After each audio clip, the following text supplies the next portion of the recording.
రైతు మాత్రం ఏమీ లేకుండా మళ్ళీ అది చేస్తాడు. వాడు వరేసావు, వరి లాస్ట్ ఇయర్ లాసు, మళ్ళీ వరేస్తాడు. పొగాకు వేసావు, మళ్ళీ లాస్ట్ ఇయర్ లాసు, మళ్ళీ పొగాకు. జీవితం మొత్తం సిగ్గు ఎగ్గు ఏమీ లేకుండా డబ్బు గురించి ఆలోచించుకుంటే మళ్ళీ అదే వేస్తాడు.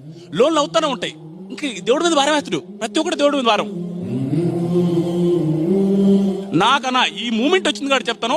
నేను ఒక ఏజ్ వచ్చిన తర్వాత నుంచి చాలా మందికి చెప్పిన విషయం ఇది, చాలా మంది అర్థం చేసుకోవాల్సిన విషయం. ఎవరికైనా రెస్పెక్ట్ ఇవ్వాలి సార్ అని పిలవాలి అంటే ఫస్ట్ సార్ అని పిలిపించుకునే అర్హత ఉండే మొదటి వ్యక్తి రైతన్న. నాకు అనిపిస్తుంది, అమ్మా ఎందుకురా ఏ గిసుకుపోయినా నాకు కోపం వస్తున్నా, ఏ ఆఫీసినా వాళ్ళనే చీపుకొని చూస్తారు. అడుగుచో ఇట్రా రెండు ఎన్నిసార్లు చెప్పాను నీకు ఇదే. గుడ్లు బాగా వేసుకుని వెళ్తే అండి అది కాదండి ఇలా వెళ్ళండి అంటాడు. ఏమి రైతు కూడు పెడుతుంటే సార్ మీరు వెయిట్ చేయండి సార్, పెద్ద అయినా మీరు వెయిట్ చేయండి సార్, మేడం